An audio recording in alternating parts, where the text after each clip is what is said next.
El megapuerto de Chancay está ubicado 80 kilómetros al norte de Lima, en Perú. El 60% de la propiedad le pertenece a la naviera estatal china COSCO Shipping Group y el 40% restante es de la minera privada peruana Volcán. La inversión inicial fue de 3.500 millones de dólares y se levanta en una superficie de 141 hectáreas y cuenta con un túnel de acceso de casi 2 kilómetros. Va a generar 7.500 empleos directos e indirectos. Se espera que reduzca en 10 días los tiempos de viaje hacia y desde Asia y podrá recibir a buques con mayor capacidad de hasta 24.000 contenedores. Así, Perú busca convertirse en el primer centro logístico del Pacífico sudamericano y en un hub de distribución de carga para los países de la región. Su movimiento anual se estima en 6 millones de toneladas de carga. Y sí, la inauguración del megapuerto de Chancay en Perú y su inicio de operaciones en 2025 genera un debate sobre el impacto que tendrá en el comercio internacional que se origina en Ecuador, cómo va a afectar en la competitividad de las operaciones de los puertos nacionales.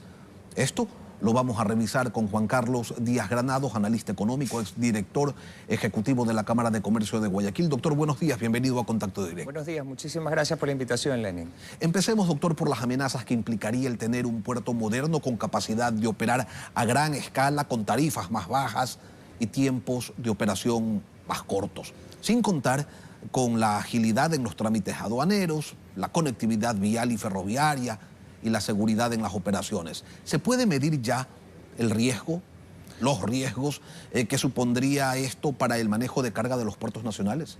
Bueno, realmente el tema de los puertos implica una relación con el comercio exterior. Es decir, si hay carga, es necesario un puerto más grande. Y ahí es donde tenemos que trabajar los ecuatorianos. Es decir, está muy bien por Perú. Perú ha incrementado sus exportaciones sustancialmente a lo largo de los años. Y ha pasado de ser de un país que nacionalizaba empresas y después tenía una migración de peruanos hacia el Ecuador en los años 90 y tenía Sendero Luminoso, a este gran megapuerto que el secreto es el último dato que usted dio, 7.200 empleos adecuados nuevos.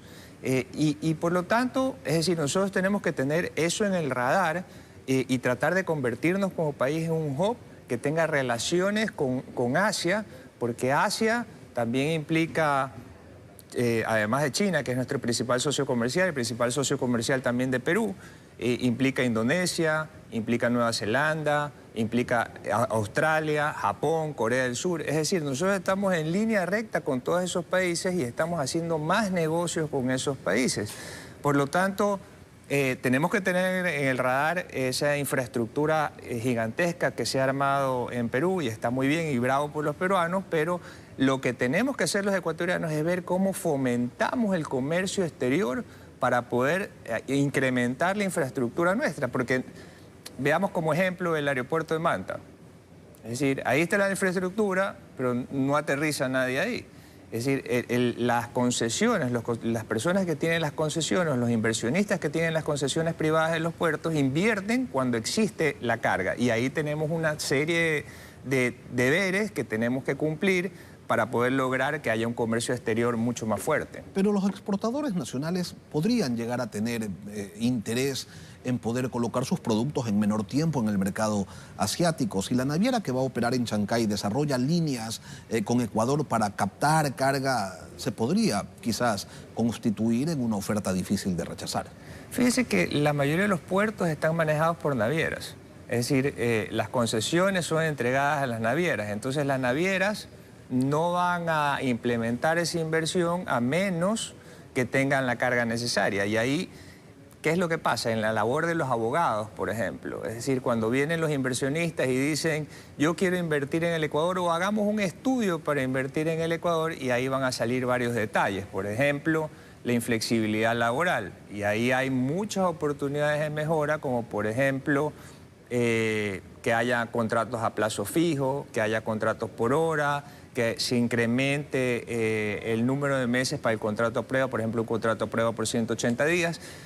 ¿Y por qué digo todo esto de aquí? Porque es trágico que nuestras personas migrantes que se van fuera del Ecuador van a trabajar por horas a otro lugar.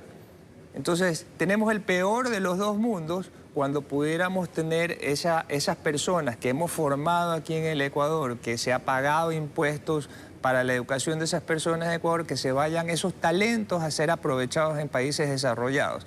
Y así una cantidad de cosas. Perú, por ejemplo, tiene muchos acuerdos comerciales y ahí vamos en un buen camino porque vamos suscribiendo acuerdos comerciales. Pero también Perú tiene seguridad jurídica, tiene instituciones fuertes. Y precisamente por eso, doctor, si además de todo lo que usted señala, le dicen al sector camaronero, por poner un ejemplo, que hoy tarda 35, 45 días en llegar al puerto de Shanghái, le dicen, ven acá, donde hay seguridad jurídica, hay más agilidad en los trámites aduaneros, hay más seguridad en las instalaciones portuarias, te ofrezco un costo más barato en el traslado y además llegas en 10 días menos.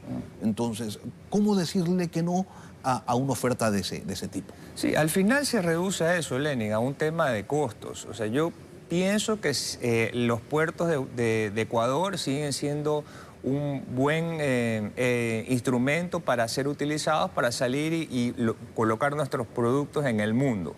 Pero sí tenemos que tener en consideración que tenemos que empezar a trabajar también en temas de seguridad jurídica.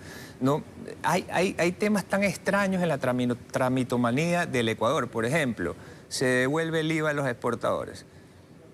¿Por qué? O sea, ¿por qué no dejamos de cobrarle a los exportadores, por ejemplo, en los productos esenciales para la exportación? Por ejemplo, en todos los empaques y demás productos esenciales para la exportación. Si después le vamos a devolver el IVA y todo ese trámite tiene un costo y ese trámite de cientos de miles de dólares para el Estado. Porque lo devuelven tarde, mal o nunca, ¿no? Y hay que tramitarlo, Entonces, ¿por qué no vamos de fondo y decimos, ¿sabes qué?